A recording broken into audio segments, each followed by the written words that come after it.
Hello everyone, I hope that you all are fit and fine, and let me tell you that I am completely fine as well. This is the second part of the revision lecture series in which we are going to revise PGBP chapter, that is Profit and Gains from Business or Profession chapter for CA Intermediate Income Tax syllabus. Okay, so now before beginning the revision, as usual, my request to you is please like this video. Let's have a target of 100 likes in this particular video. Please subscribe to this channel and share it with your friends because sharing is caring. In the first part of the revision lecture series, we had discussed the definition of business, definition of profession, what is the meaning of profit, and also about the charging section. Then we discussed that there are two methods of accounting, correct? Cash system and mercantile system. And then also what is the compulsory maintenance of books of accounts section. Then later on we started with the computation section. In computation we started with the deduction and we discussed section number 30, 31 and 32.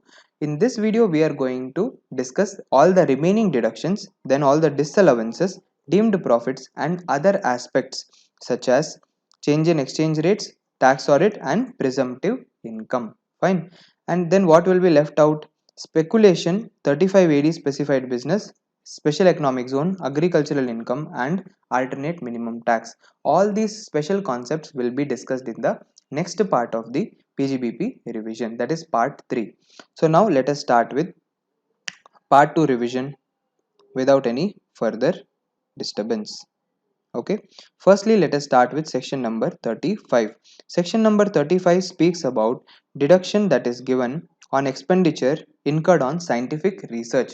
35 is for scientific research. Scientific research can be of two types. One is in-house research and second one is contribution. What is in-house research, Kanna? If the assessee is himself doing the scientific research, it is called in-house research. Any assessee can claim the benefit of in-house research. And what is the deduction that is allowed? Number one, revenue expenditure is fully allowed as deduction, and capital expenditure other than land also fully allowed as deduction. Revenue expense fully allowed, capital expense other than land fully allowed as deduction. And not only this, even prior period expenses allowed as deduction.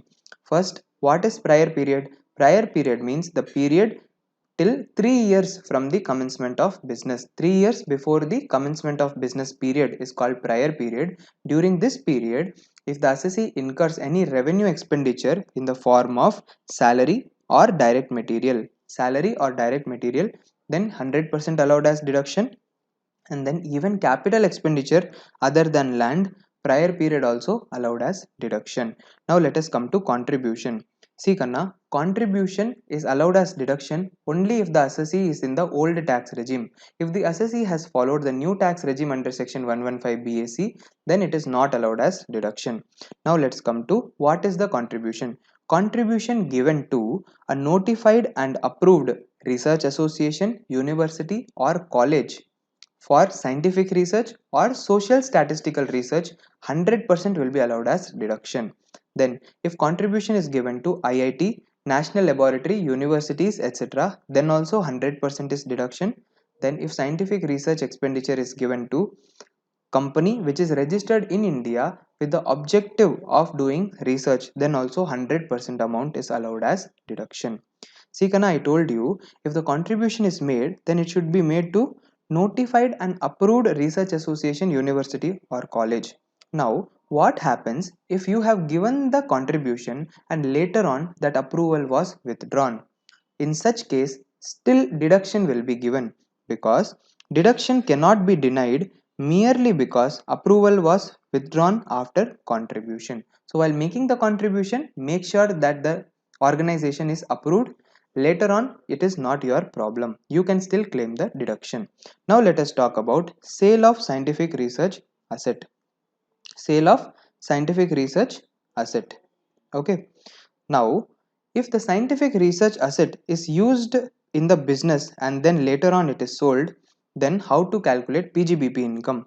PGBP is equal to selling price. Sorry, now we are seeing without using in business. If without using in the business scientific research asset is sold, that means it is just used for scientific research and later on it is sold. In such case, two types of income will arise: PGBP income and capital gain income.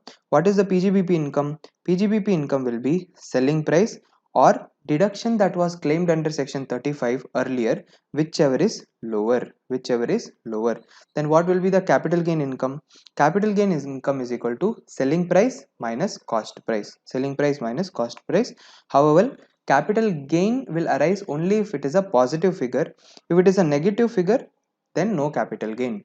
Okay, now let us talk about scientific research asset which was used in the business and then later on it was sold. If at all scientific research asset is brought into the business, then add it to the block of the asset and the cost of such asset will become zero, it is nil. And when the asset is sold, follow section number 50, that is the section which talks about capital gain on depreciable assets. You get my point? So this was section number 35, scientific research. Now let us discuss the remaining 35 series deduction. Firstly, section 35 CCA, okay, is the deduction given to all the assessees for rural development program or urban poverty eradication program. 100% is allowed as deduction. Next, all the assessees can also get the benefit of section 35 CCC. What is CCC? Agricultural Extension Project. Okay. However, if the assessee has opted for section 115 BAC, then this CCC deduction is not allowed. Okay, so agriculture extension project, and also for land and building, this CCC deduction is not allowed. Fine. So for whom and all it is allowed? It is allowed for any assessee. Number 2, it is allowed for what? Agriculture extension project. The entire amount is allowed as deduction, but land and building is not allowed as deduction. And if a assessee has opted for 115 BAC also, it is not allowed as deduction. Moreover, the assessee should maintain separate books of accounts audited by a chartered accountant for this agriculture extension project. The assessee should also make a note of the agricultural project and the financial allocation in the various areas, and then also get a certificate of approval from the Ministry of Agriculture. So if all these conditions are satisfied, 100% of expense other than land and building can be claimed as deduction. Fine. Next, section 35 CCD. Section 35 CCD gives deduction only to companies, only for companies. So what is the deduction? If the company is having a skill development program, then the entire value spent on the skill development program other than land and building will be allowed as deduction. So 35 CCD skill development program, the deduction is given only to companies and 100% is allowed as deduction except land and building. Fine. Now let us talk about 35D and 35 DDA. 35D talks about preliminary expense. 35 DDA talks about voluntary retirement scheme. Both these expenses fully are allowed as deduction for 5 years, in a period of 5 years. So preliminary expense as well as VRS expense, the entire amount, let's say the amount is 1 crore, then 20 lakh rupees, that is 1 crore divided by 5, will be allowed for 5 years continuously. Okay. Now what if while claiming the deduction in 5 years, in between there was any amalgamation, demerger or succession? In such case, the remaining deduction is allowed to the new undertaking. So which means what? After 2 years, let's say there was an amalgamation. Then for the first 2 years, old company will claim the deduction. For the remaining 3 years, new company will claim the deduction. You get my point? Now let us learn in detail about section 35D, which is preliminary expense. Preliminary expense. First and foremost, preliminary expense is allowed only to a resident. It is not allowed to a non-resident or a foreign company. That is point number 1. Then, see, listen. What is preliminary expense? Preliminary expense allowed as deduction will be actual expense, but the maximum limit will be what? 5% of the cost of project. Hence, actual preliminary expense up to a maximum of 5% of the cost of project will be allowed as deduction. That is why I have written 5% of cost of project or actual expense, whichever is lower. Now, what is actual expense? Actual expense means feasibility report preparation, project report preparation, conducting market survey, having engineering services, and then legal charges for drafting any agreement. What is actual expense? Feasibility report, project report, market survey, engineering services, and then legal charges for drafting agreements. So this is actual expense. Now what is cost of project? Cost of project means cost invested in the fixed asset of the new project. So whatever money is invested in the fixed asset, it is called cost of project. And the what is the upper limit? It is 5% of the cost of project. Now when it comes to Indian companies, they are having two more benefits for preliminary expenditure. So first benefit is what? First benefit is, as their upper limit, they can choose 5% of cost of project or 5% of capital employed.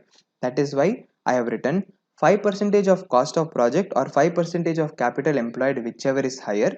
Whichever is higher, or actual expense, whichever is lower, will be allowed as deduction. Now what is this capital employed? Capital employed means issued share capital plus long-term borrowings plus debentures on the last day of the commencement or extension. Issued share capital, long-term borrowings and debentures on the last day of the year of commencement or extension. But this capital expenditure is capital employed is there, no, it will not include reserves and surplus and security premium. It does not include reserves and surplus, security premium. And what is the second benefit given to Indian company? Second benefit is that for a company, 5 more expenses are allowed as actual expense. What are they? Number 1, legal charges to draft the article of association and memorandum of association. Number 2, printing expenses relating to article of association and memorandum of association. Number 3, fees for registering the company under the Companies Act. Number 4, issue for public subscription or issue of debentures. And number 5, any other item as may be prescribed. Okay, so 5 extra actual expense allowed as deduction under section 35D. Okay. Expenses. Now in preliminary expense also, one minor procedural change is there, Kanna. So what is that change? The change is that we have already learned that in case of this section, only certain expenses are allowed as deduction. What are those expenses? Feasibility report, project report, market survey, engineering services, and legal charges. So these 5 types of expenses are allowed as deduction. Certain other expenses are also allowed in case of company, that also we had discussed. Now in the first 4 expenses, no Kanna, feasibility report, project report, market survey and engineering services, earlier the deduction was given only if the prior permission is taken for making these expenses, or if CBDT has given approval to certain vendor and from that vendor you had purchased these relevant items or made the relevant expenditure. So it was a very tedious task for the income tax department, because each and every time it has to give approvals and permissions for incurring these expenditure. So now to get rid of that problem, what they have done, the government has, the Income Tax Act has introduced a self-declaration basis of getting the expenses deducted. What is that self-declaration basis? The assessee has to furnish a statement containing the particulars of the above expenditure within the prescribed period to the prescribed income tax authority in the prescribed form and prescribed manner. So now what they are telling, earlier what we used to do, let us see. Earlier, let's say Mr. A wants to claim preliminary expenses as deduction. So what he will do, he will go to the income tax department and he will tell that I want to make so and so expense. So either income tax department will give permission, or they would have already given permission or approval to a certain number of vendors, and they will tell that with these vendors you can do that expenditure. So each and every time the person has to go to the department and get the permission or approval for the expenses. Now no need for all this. Now what Mr. A has to do, Mr. A can directly incur the expense,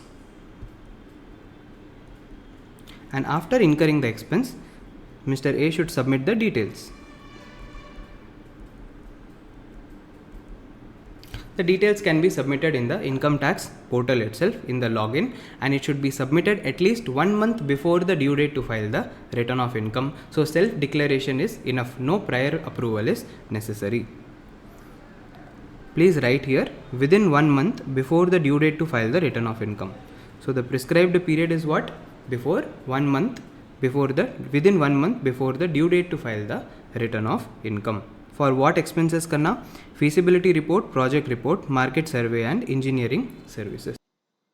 Then 35D, one more last point, which is all these actual expenses should compulsorily be audited by a chartered accountant. Audited by a chartered accountant. So basically 35D means what? 35D means preliminary expense. Preliminary expense is a deduction which is not allowed for foreign companies and non-resident. It is allowed only for resident and Indian companies. Now how much amount is allowed? The entire amount is allowed subject to the limits which I am going to tell now, and it is allowed for 5 years. So the entire amount divided by 5, you have to apply it in 5 years consecutively. Now what is allowed as deduction? 5% of cost of project or actual expense, whichever is lower, is allowed as deduction. But for an Indian company, how you should calculate?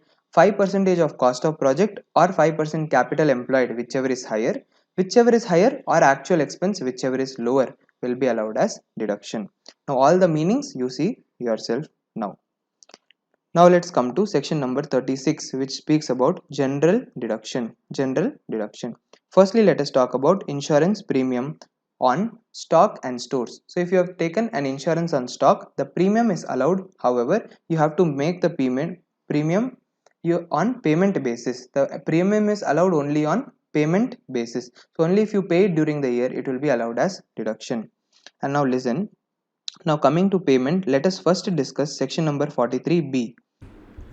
Section 43B, deduction on actual payment basis. This section contains a list of totally 9 deductions that are allowed as a deduction only if it is actually paid by the assessee. The first 8 are having different rules and the last one is a new provision that is having slightly different rules. So first let us study the first 8 types of deduction. Okay, so the first 8 deductions are allowed as a deduction only if it is actually paid by the assessee on or before the due date to file the return of income. If it is not paid, it is not allowed as deduction. If it is paid on or before the due date, it will be allowed as deduction in the same previous year. But if it is paid later on, then it will be allowed in that year. Let us understand this with the help of an example. Let's say in previous year 23-24, as on 31st of March 2024, the bonus payable to the employee was 1,50,000. Okay, and let us assume the due date for this assessee is 31st of July. The payment of 1 lakh rupees was made on 30th June and the payment of the balance 50,000 rupees was made on 30th of August. Okay, when is the due date? 31st of July. Fine.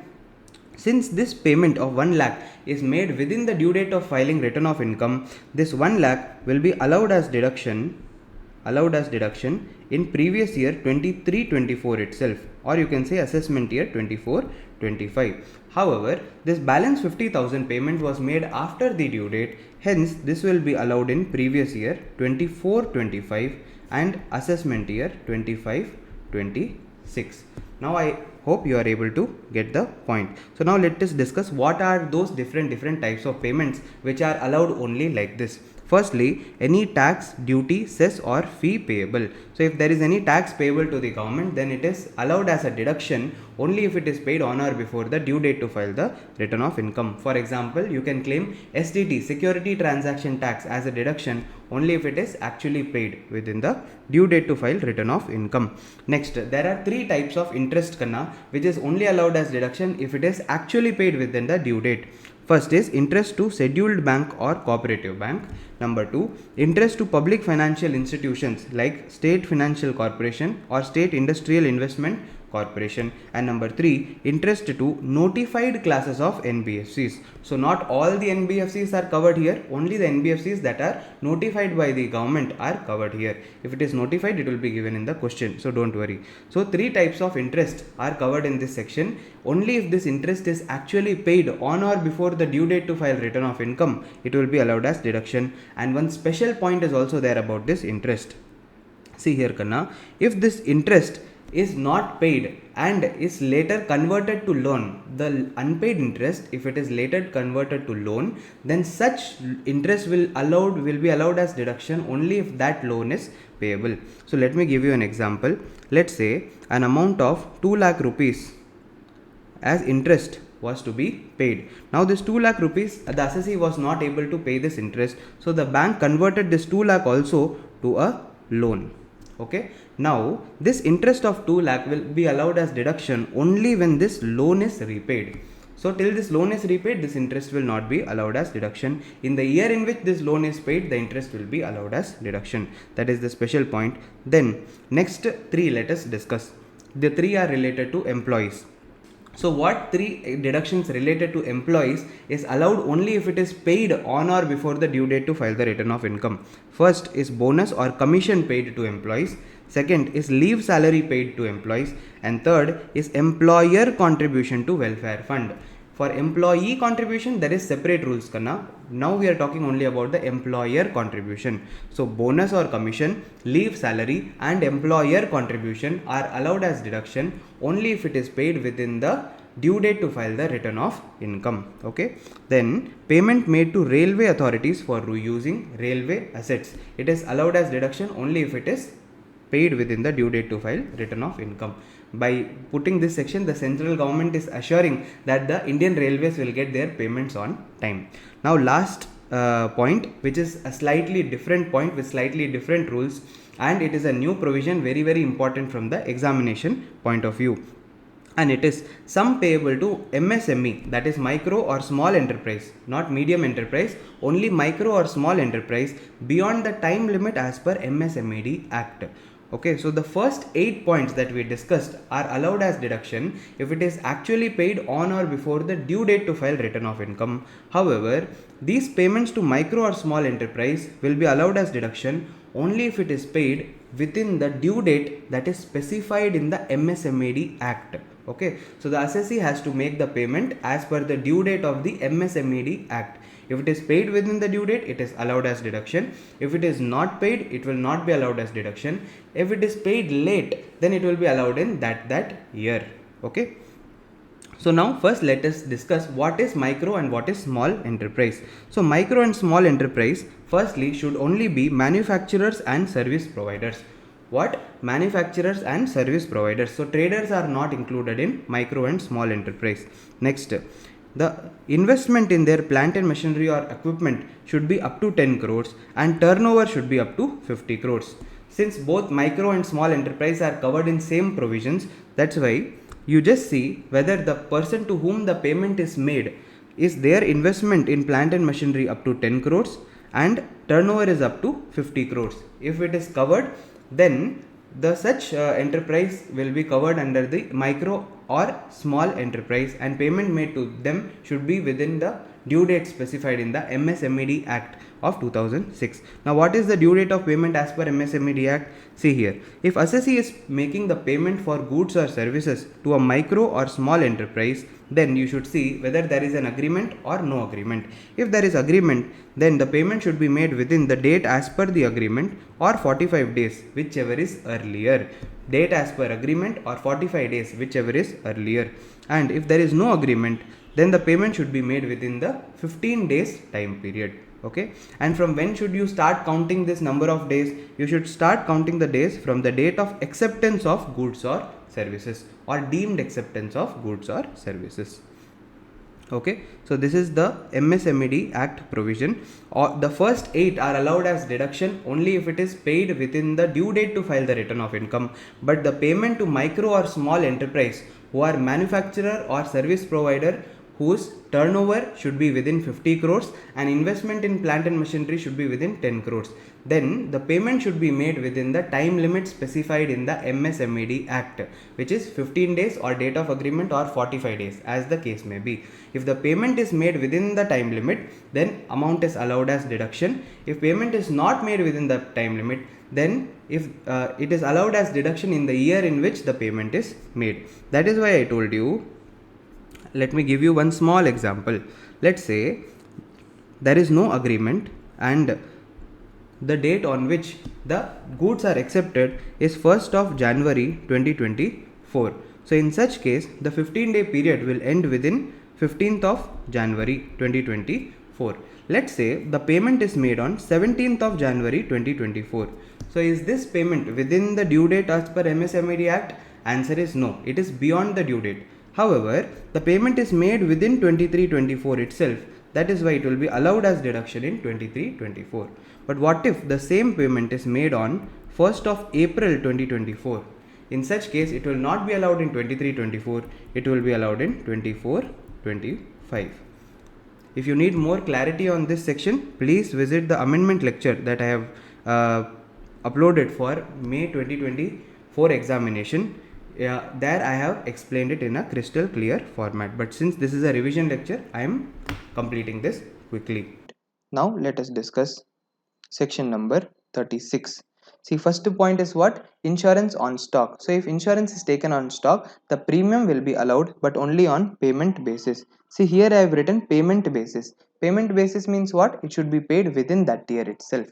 If it is paid within the previous year itself, it will be allowed as deduction. Next, premium on life of cattle. Premium on life of cattle also only allowed on payment basis, means if you pay it will be allowed, if you do not pay it will not be allowed during the year, and it is allowed only to Federal Milk Cooperative Society. Okay, example Amul. It is allowed only to Federal Milk Cooperative Society. Next, employee health insurance premium. So if you are taking any health insurance for employees, then the premium amount is allowed as deduction. However, it is allowed only on payment basis.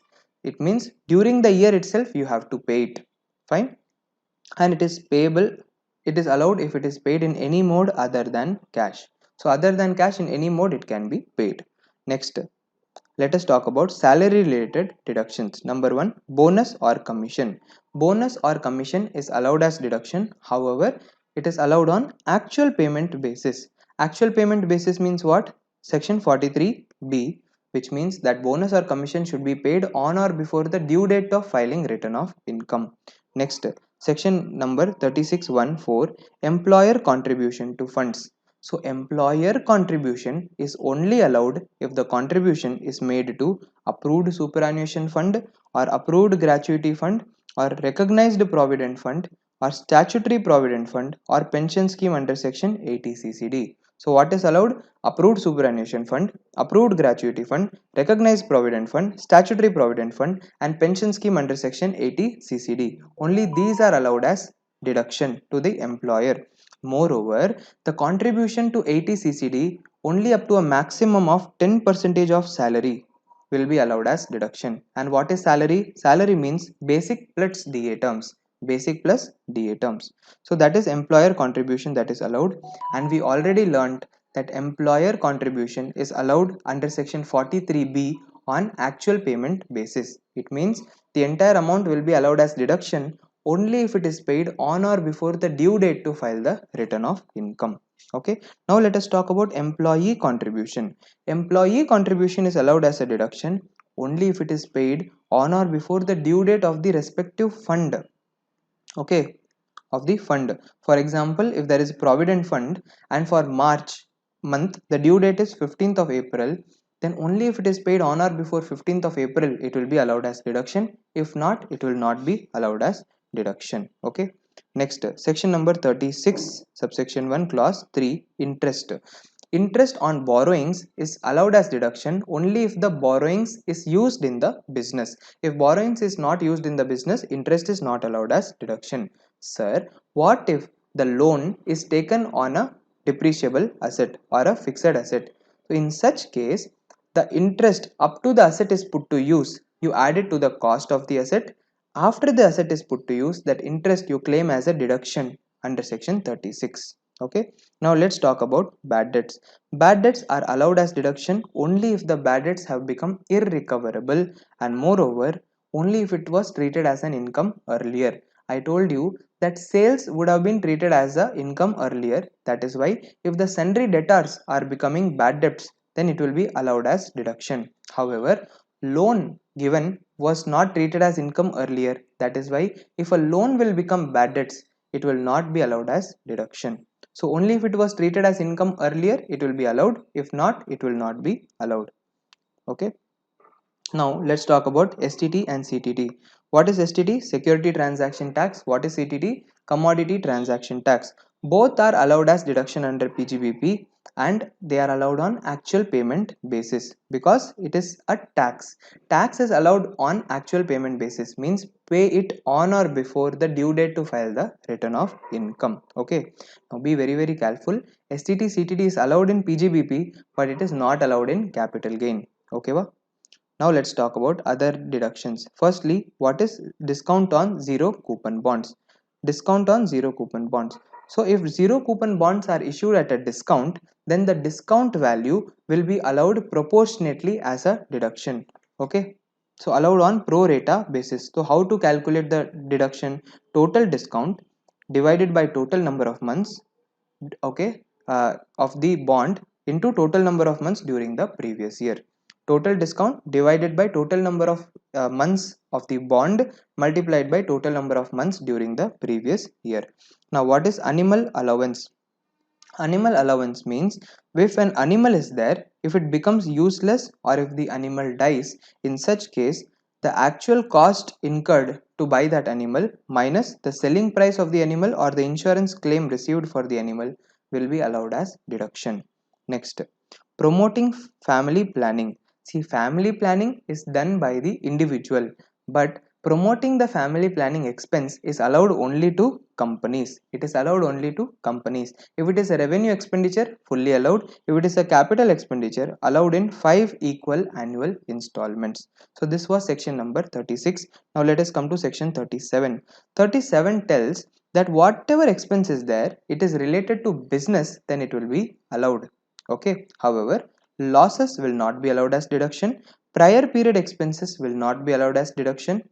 Earlier we have discussed 2 or 3 places where prior period expense is allowed. Only there it will be allowed. Nowhere else it will be allowed as deduction. Okay. Personal expenses not allowed. Capital expenditure not allowed. Contingent liability also not allowed. So for example, if I am having provision for bad and doubtful debts, it will not be allowed as deduction. Next, premium on keyman insurance policy is allowed as deduction. Okay, it is allowed as deduction. Then any illegal expenditure will not be allowed as deduction. If I have paid any fine or penalty for a breach of law, it will not be allowed. So for example, if I have breached the pollution control law, it will not be allowed. If I have given any freebies to medical practitioner, it will not be allowed. Referral commissioner referral commission paid by laboratory to the doctors is also not allowed as deduction. However, if I breach a contract and then if I'm paying any money, then it is allowed as deduction. For example, I had given a lift. I had actually purchased the lift. For that I gave an advance. Now I broke the contract, so the advance was forfeited. Hence this advance money that I have paid will be for breach of contract and it will be allowed as deduction. So breach of law not allowed as deduction, breach of contract allowed as deduction. Okay. In section number 37, now an explanation is added. What is section number 37 Kanna? It is the general deduction. That is, if any amount is there and that is spent for the purpose of business or profession, then that amount will be allowed as an expense. In that, I had taught you that any illegal expenditure will not be allowed as expense, okay, or will not be allowed as deduction. But in this now, an explanation has been added. What is the explanation? Number 1. There was a confusion whether if this illegal expenditure is not allowed if it is illegal in India, or also if it is illegal outside India it will not be allowed. Answer is, if the offense is prohibited by law in India or outside India, it will not be allowed as deduction. Hence, for example, if I am incurring an expenditure in USA and in USA if it is an illegal expenditure, then such expenditure will not be allowed as deduction. Okay. Point number 2. Providing benefit or perquisite where acceptance of such benefit or perquisite is a violation of law. This we had already discussed in class, but it is now also added as an explanation. And what is that? It means that if I am giving any benefit or perquisite to someone and the person, if they are receiving the benefit or perquisite, if that is a violation of law, then such expenditure will not be allowed. We discussed an example in class also. For example, a medicine company or pharma company is giving commission or perquisite. It can be commission, gift, or anything they are giving to doctors. Okay, so for a medicine company, they giving commission is a business expenditure only. However, for doctors, it is illegal to accept such commission or perquisite. Hence, this commission or perquisite will not be allowed as deduction. You get my point? And next, to compound any offense in India or outside India. Okay, so if any amount is paid for compounding of offense, that also will not be allowed as deduction. Sir, what is compounding? Compounding means if you are doing any activities that is illegal but you are paying some extra money to make it legal, that is called compounding. So for example, if you are allowed to construct only 2500 square feet, okay, but you constructed 3000 square feet of building, correct? So what you did, 500 square feet extra you constructed, which was illegal, unapproved construction you did. But then what happened, you paid penalty of, let's say, rupees 1 lakh to make this 500 square feet as legal.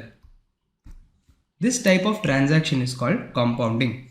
So if something is illegal before, you are paying some extra money as fine to make it legal. It is called compounding. Such type of amount is also not allowed as expenditure. So these three types of amounts are not allowed as deduction under PGBP. This is the explanation under section 30. CSR expenditure, that is corporate social responsibility, not allowed as deduction because it is considered as application of income.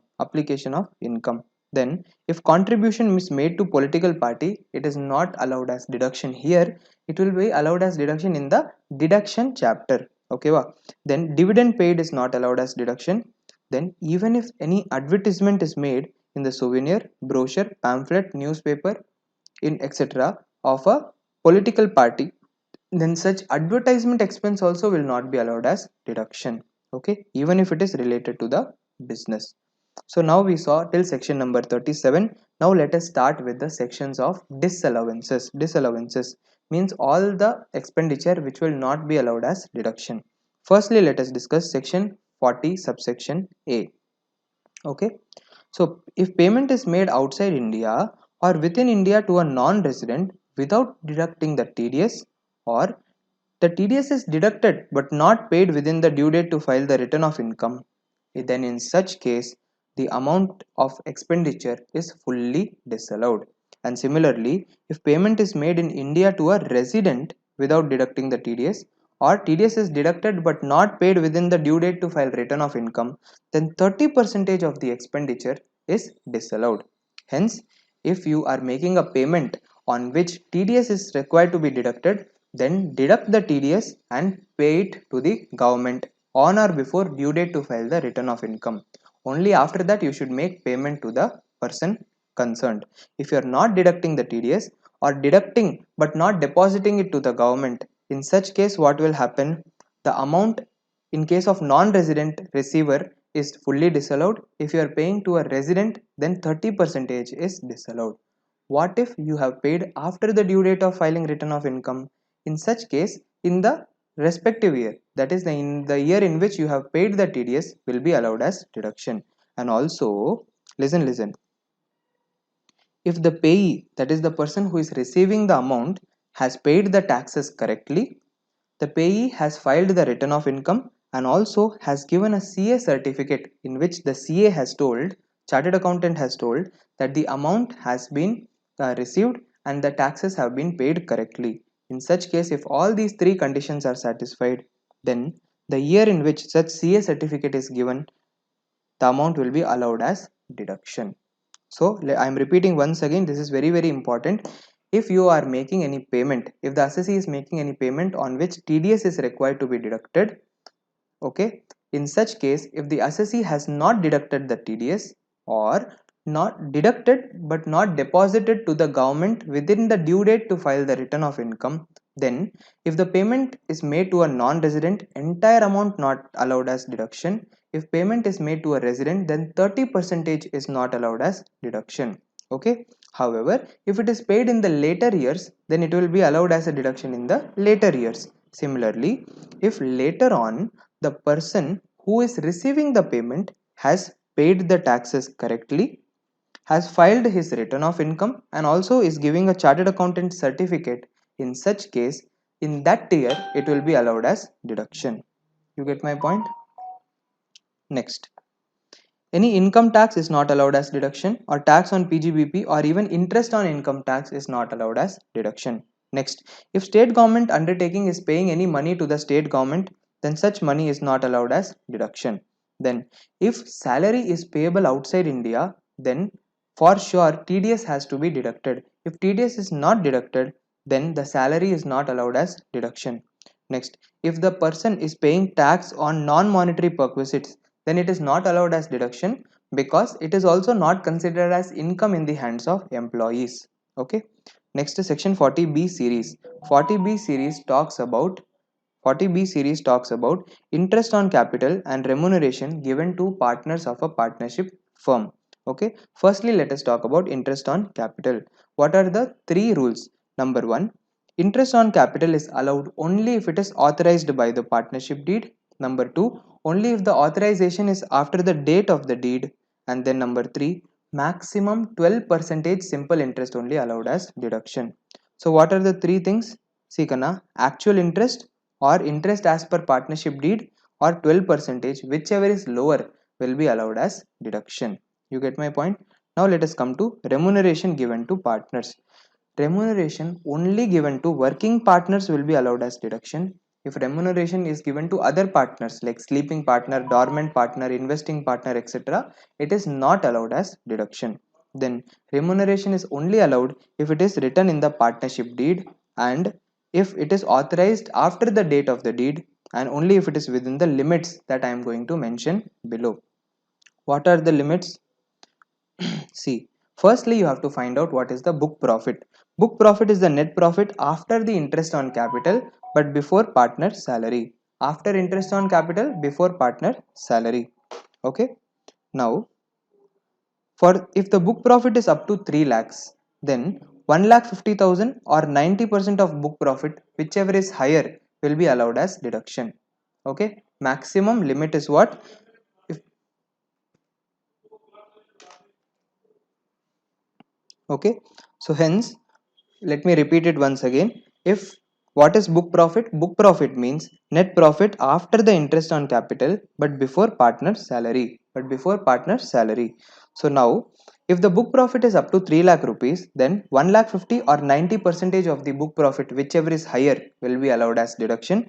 If book profit is more than 3 lakh rupees, then how to calculate? On the first 3 lakhs, take 90% of the book profit, and on the remaining amount take 60% of the book profit. Then combined both of them, you will get the maximum limit. See, I have given you an example also. See here, if 2 lakh rupees is the loss, if 2 lakh rupees is the book loss, let's say, then maximum 1,50,000 will be allowed as deduction.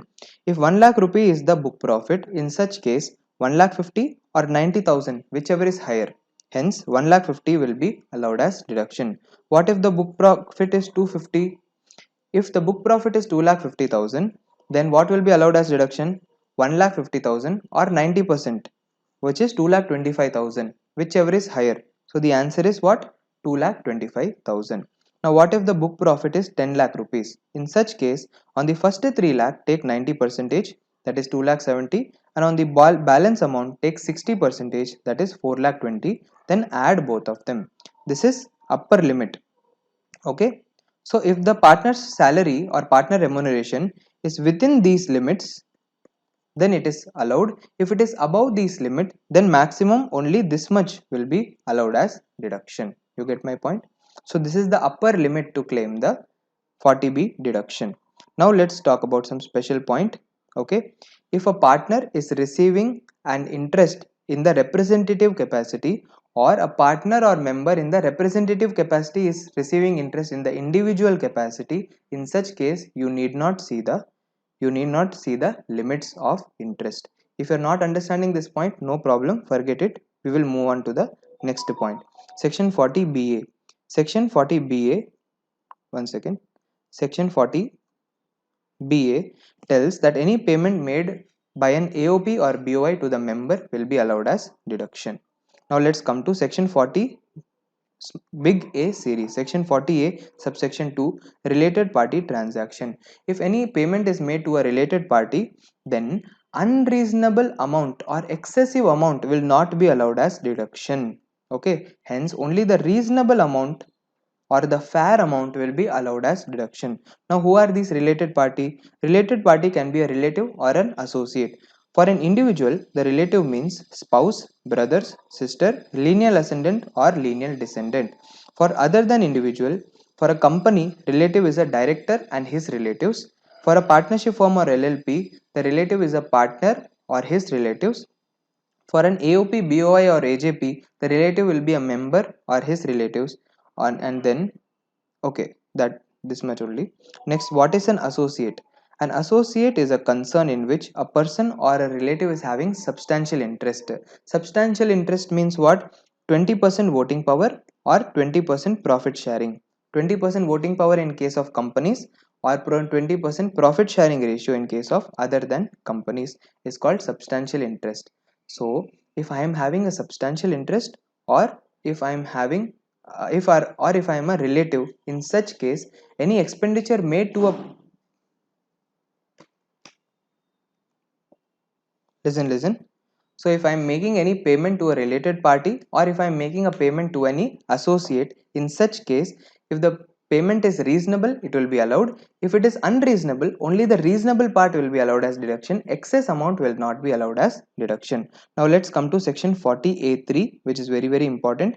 If any payment above 10,000 rupees, okay, above 10,000, not exact 10,000, above 10,000 is made to a person in a day in any mode other than account pay check, account pay bank draft, electronic clearing system, or credit card, debit card, net banking, IMPS, UPI, RTGS, NEFT, or Bhim Aadhaar Pay.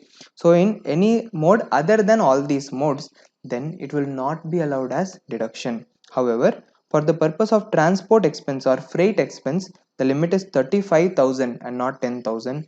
And if retirement benefit is given to employees, then the limit is 50,000 and not 10,000.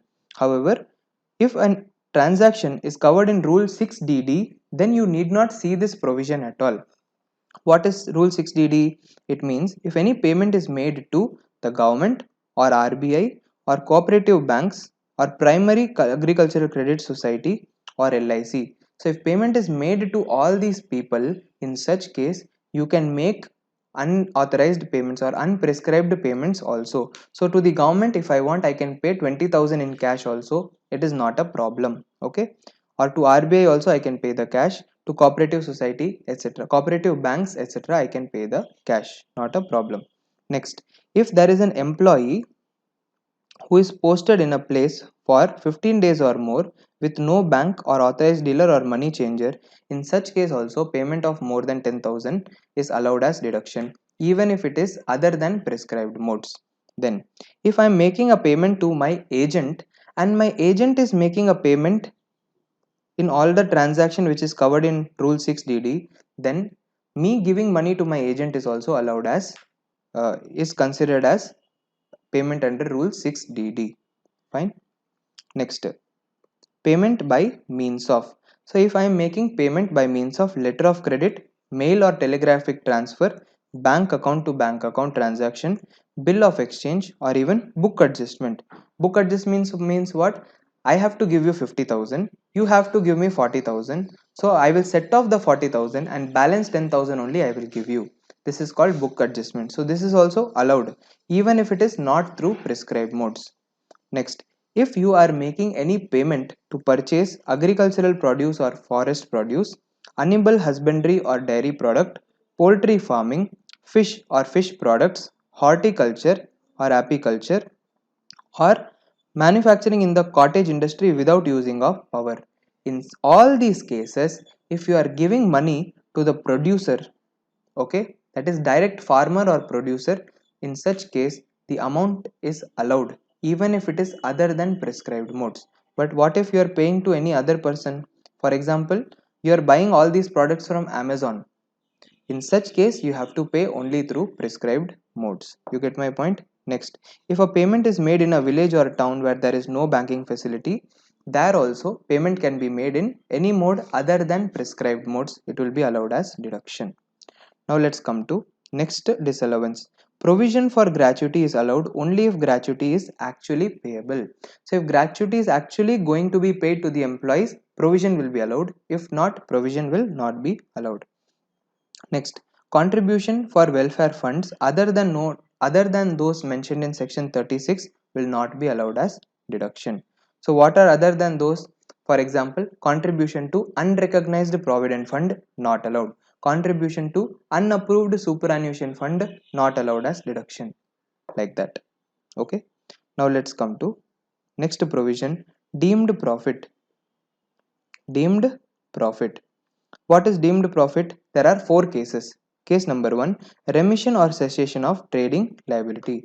So, if there is any amount which was earlier treated as deduction, but now it cannot be treated as deduction, in such case, you have to make it a income. For example, last year in March, there was a rent payable that was 20,000. But in the previous year, what happened is that entire rent was paid in cash in a single day itself. In that case, since the amount is more than 10,000 to a person in a day in any mode other than prescribed modes, hence it will not be allowed as deduction. Correct? That is why what you have to do, since you had treated this rent as expense in the preceding previous year, now treat it as an income in the previous year. This is only called remission or cessation of trading liability. It means any amount that was treated as expense earlier and now you realize that that will not be allowed as expense, hence now you should treat it as income to reverse the transaction. That is remission or cessation of trading liability. Next, balancing charge also in case of SLM assets will be allowed as deduction. Okay. Next, if a sale of capital asset is used, if a capital asset was used for scientific research and then sold, that is also deemed income. And then if bad debts were allowed as deduction and later on if they are recovered, then they will also be deemed as income. So very simple. Now let's come to other aspects. First of all, change in exchange rate. So for example, I bought a machinery for $1,000. Okay, that time dollar rate was 90 rupees. Later on in the next year, when I paid the value, okay, was 92 rupees per dollar. That is why I paid 2000 rupees extra. In such case, that extra payment of 2000 rupees can be added to the cost of the asset. That is only given. Hence, if there is any change in exchange rate, then increasing or decreasing the liability will be adjusted in the cost of the capital expenditure. Very simple. Now let's come to section 44AB, that is tax audit. Tax audit is applicable to whom? Number 1. If the turnover of a business exceeds 100 lakh rupees, then tax audit is compulsory. However, this 100 lakhs or 1 crore will be considered as 10 crores if two conditions are satisfied. What are the two conditions? Number 1, aggregate cash receipts is up to 5% of the total receipts during the previous year, and aggregate cash payments is up to 5% of the total payments during the previous year. Okay, if both these conditions are satisfied, then the limit will be 10 crores instead of 1 crore. Fine.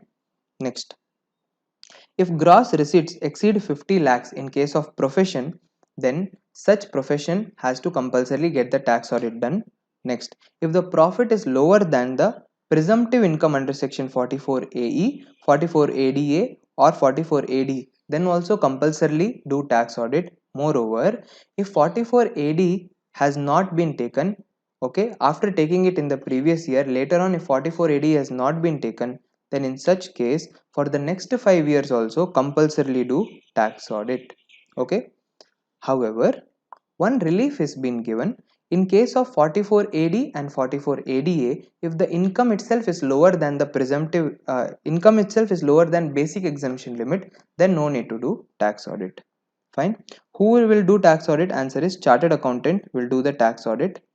Next, what is the tax audit form? Form 3CA, 3CB and 3CD. If an organization or assessee is already subject to audit under any other act, in such case the form will be 3CA and 3CD. If the assessee is not subject to audit under any other law, then the audit form will be 3CB, 3CD. Okay. Now what is the due date for tax audit? Due date is 1 month prior to the due date of return of income under section 139 subsection 1. So what is the due date for return of income? It is 31st October. So what is 1 month before 31st of October? It is 30th of September. Hence due date for tax audit is what? 30th of September. Next. Even in section 10AA, 35AD, 35D, 50B, 80JJAA and AMT. In all these sections also, we will see that a chartered accountant report is compulsory. There also the due date will be 1 month prior to the due date of furnishing return of income. Okay. Now if tax audit is not done, what is the penalty? Penalty is 0.5% of turnover or 1,50,000, whichever is less. Now let's come to presumptive income. Firstly, let us discuss section number 44 AD. Who is eligible for 44 AD? Only a resident individual HUF and partnership firm not being an LLP are eligible for 44 AD. So who is eligible? Resident individual HUF firm other than LLP. Okay, with a turnover of up to 2 crores. If turnover is more than 2 crores, a person cannot opt for 44 AD. But now there is a higher limit of up to 3 crores. So if the turnover is more than 2 crores and within 3 crores, then you have to satisfy one condition. What is the condition? The condition is that the total cash receipt should be within 5% of the total turnover or gross receipts. And in this case, even if there is a check or bank draft which is not an account pay check or not an account pay bank draft, then it will be considered as cash. Okay. So here I can also tell you total cash receipts plus, or you can, if you want, you can write this. Okay. Total cash receipts plus non account pay check plus non account pay bank draft.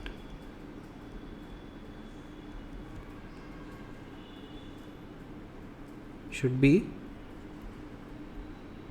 within 5% of total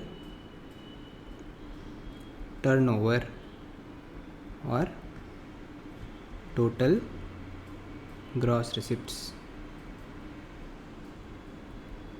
during the year. Now if you have chosen the scheme of 44 AD, you have to show presumptive rate of income.